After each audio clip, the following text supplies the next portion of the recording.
Hey y'all, James here. Wanted to do a quick update before next week. I will be out of office for spring break. The kids are out of school, and we are actually going to go down to Orlando to go to Disney World. So yeah, I'll be out next week. So I wanted to do this update a little before. Again, it's just going to be quick and easy. It's not really an update so much as it is just me trying to communicate more about things that are going on. The last month has been it's been heavy. We've been doing a lot of proofing and editing. So Title Blades 2 specifically has more words than we've ever put into a project. And so that requires a lot of proofing and a lot of editing. So all of the gameplay, play testing through the campaign finished, and we've got that where we want it. We're really happy with the way the game played all the way out. But part of making sure, especially on a game like Title Blades 2, where it's campaign based, is that our rule set is understood and easily grokked.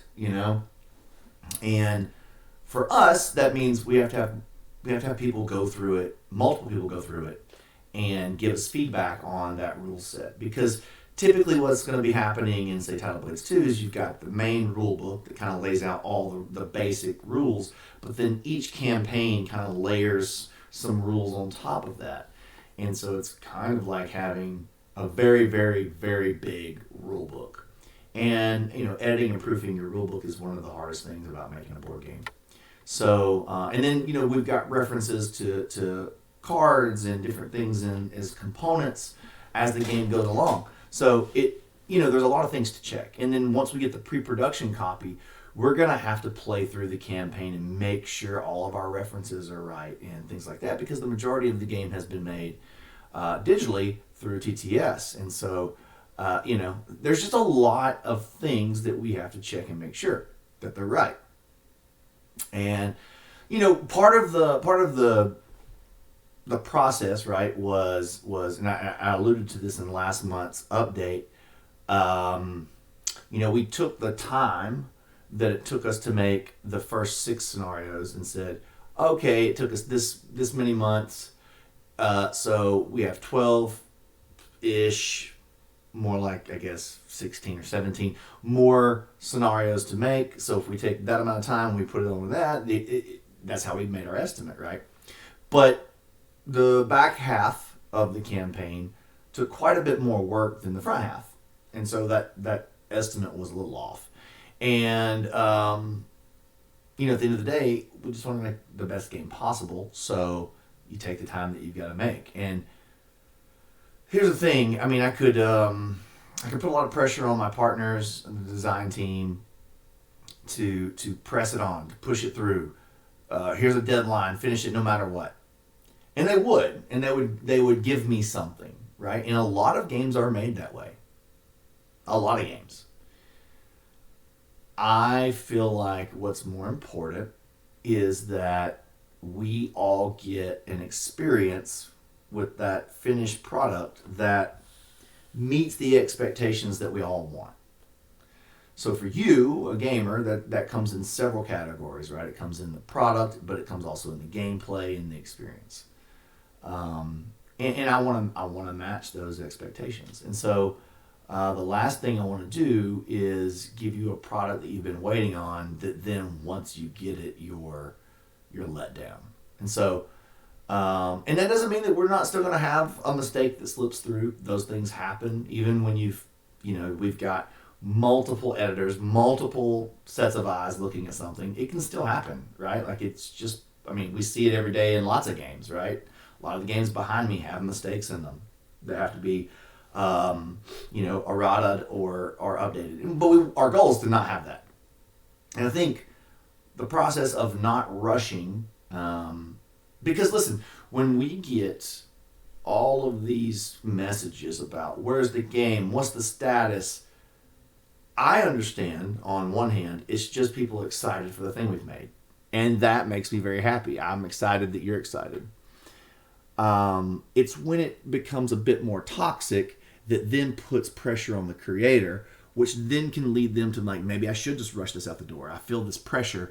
Let's just get it done. Let's get it done. Let's get it into production. And that's when mistakes are made, right? That's when things get overlooked. That's when things get rushed. And that's when, and then you get the game, you find a mistake, and then you're upset about that mistake. And you're like, and I can already hear it. Like, you took all this extra time and there's still mistakes. So at this point, or any point, I think any game, no matter what it is, who's making it, the creator should take the exact, I feel like I sound like Gandalf. I didn't arrive too early. I didn't arrive too late. I arrived precisely when I meant to. And I think there was some wisdom in that from Tolkien, right? Of something takes precisely, making anything takes precisely the amount of time that it takes. And where I let you guys down, and this is me, this is on me, where I let you down was on the estimate, right? Because the expectation is what you're holding to. And if I'm wrong on the expectation, that's on me. And it is, right? That's on me. I whiffed on that part. So, and a lot of folks are probably in the background right now saying, well, you're always wrong on your expectation. You're always late. While it seems to be true, it's not something I intend to do. I just really want my games to land when they're in your hands. And I think if you look back over my career, our catalog, I feel like we've done that.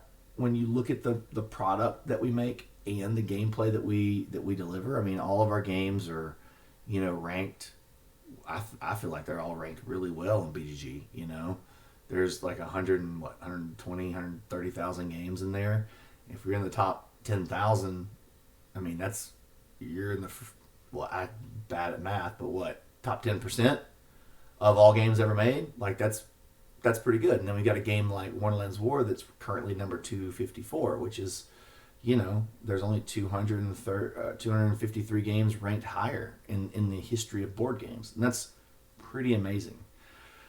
So all that to say is that's the kind of experience and the kind of game I want to deliver. And I think we've got that with Title Blitz 2. I think this is something very, very special. I think you're going to be very excited. And I think you're going to be blown away. And this isn't just me. This is like talking to the playtesters, people who have already played through the campaign. All the things that they enjoy. I think we've done some things that haven't been done before. I think this is the best game we've ever made. That's including, I love Wonderland's War, but this is a very different game. But it just feels like the culmination of the 6-7 years that we've put into board gaming on this team, coming into the best product and the best game and the best experience that we've ever made. You'll be the judge of that, right? But I do want to apologize. It is my fault that expectations and of timelines are missed. That is on me. So I do apologize for that, but then also I don't apologize for taking my time to make it the best it can be. So it's kind of I don't want you to think that I'm being disingenuous about that. I am. It is my responsibility to set good expectations, and when I miss on that, that's where I feel like you as a backer can be upset, and that's where it gives you the upsetness. I guess what I'm appealing to you to say, give creators and me more leeway with delivering product, because it's hard. It is not easy at all. And I think a lot of people just think, oh well, they just or they kind of usually go back to some X creator did it and they delivered early, so why can't you be like them? We all have a different process. That's all I can tell you. And the different set of variables that each creator faces is different. And so maybe partly they got lucky. Maybe they're just better planners. Maybe they're whatever, right? Like there's a whole slew of things that the variables could be very different for every creator. And I'm open to the fact that they're probably just better than me. But it's not a lack of not working on it. It's not a lack of trying. We're in this every single day, weekends, nights. Like the team is like, and I say the team, understand it's just me at Druid City Games. Like I am the only employee, and I work with a team of freelancers. And so one of the things that I think for people to understand is say like companies like a Target or an Amazon or Netflix or Marvel, they have in-house employees, right? So when you have in-house employees, you set their priority. So if you're like, cool guys, we have to push this product out by X date, you can turn everybody's focus in-house to that.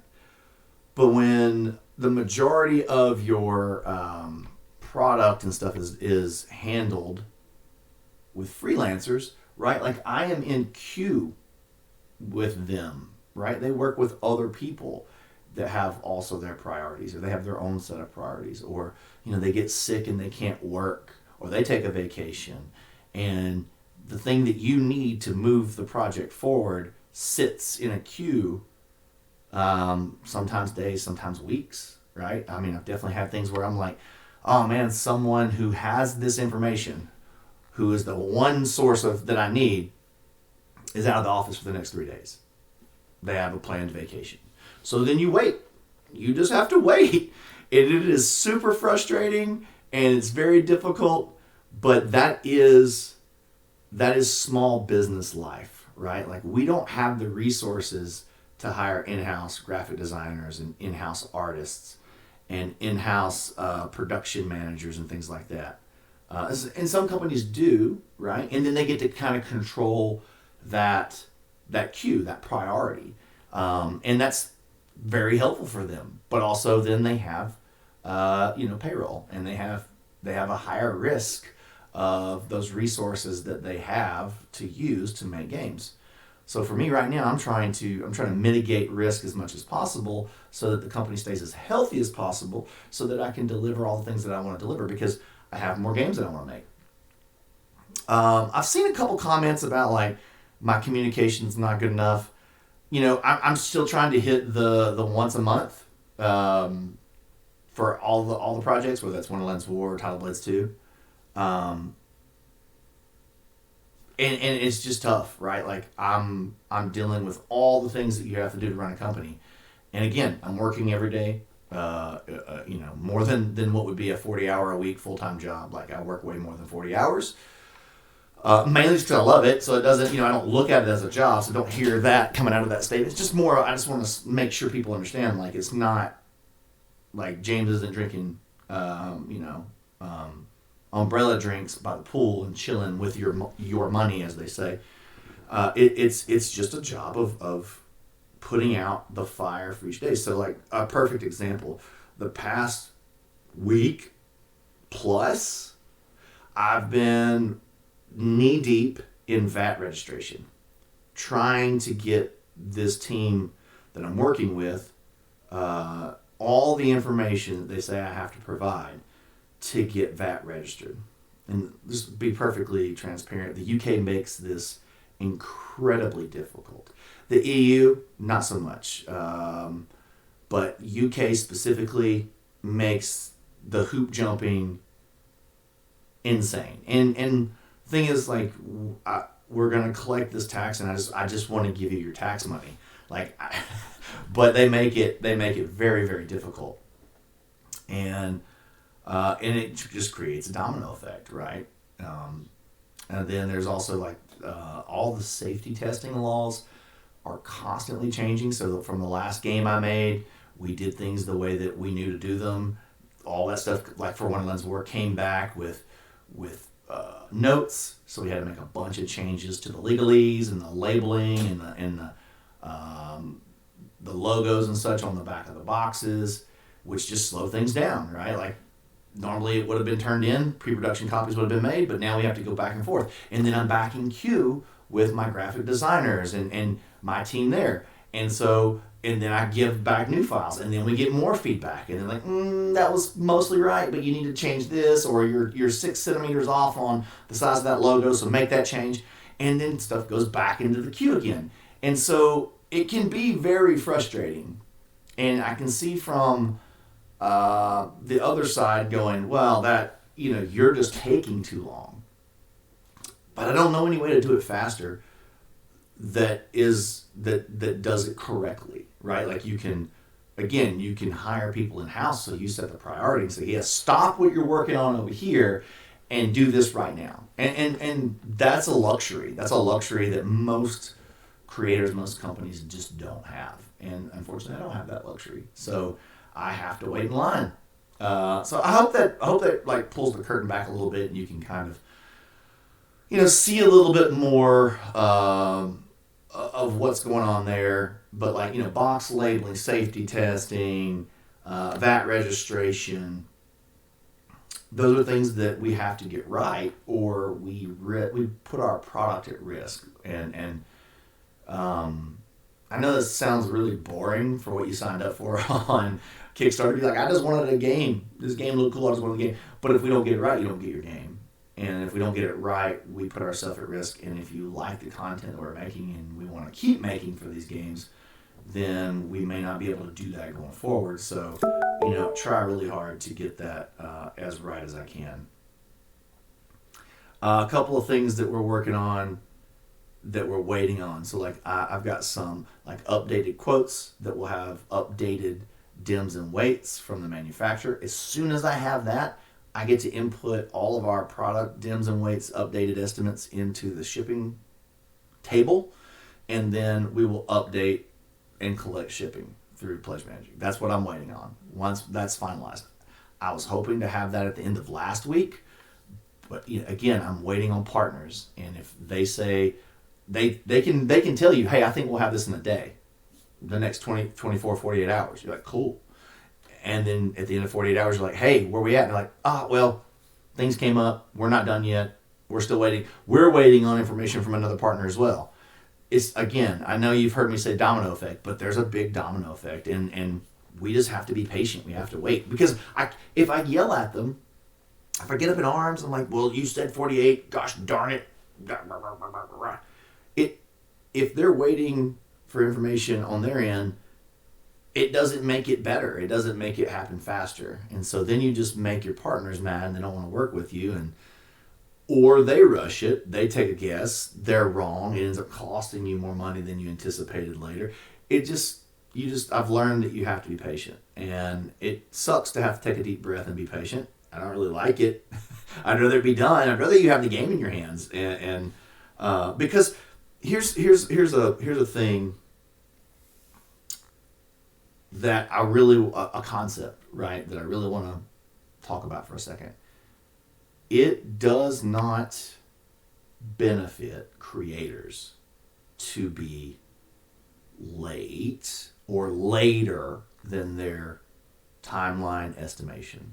There is no benefit other than the product is as good as it can be. So that is the benefit of taking longer than the estimate. Other than that, like credibility, longevity, customer happiness, there's tax implications on projects that go over into the next year when you're doing accrual accounting. There's partnership issues that happen when you take longer than you're expecting. In the distro retail, localization, mass markets, all of those things, all of it, are all negatives the longer you take. So creators are incentivized to get the game out as quickly as possible. So there's really not, it only costs you money to take longer. So we don't do it, and I say we as creators, we don't take longer for the ish and giggles, as the kids say. I don't think the kids say that anymore. So when you're feeling angsty about a project not delivering as quickly as you'd hoped, and I think I see these comments a lot, right, on Kickstarter about like, oh, Kickstarters are late. Well, it's really because making things is on the other side of the planet and then shipping them all over the planet it's difficult. It's not easy, and there's constant hurdles, and there's constant anxiety. Right? Again, I get one shot to collect money from you guys. If I don't get that right, I'm the one holding the bag. So we double, triple, quadruple check things. Even after I've quadruple checked them, I go back and I ask more questions, because imagine your livelihood depending on getting something right 6 months before you have to pay for it. It's pretty nerve wracking, right? Like it definitely keeps me up at night, right? And I know it keeps up lots of creators at night.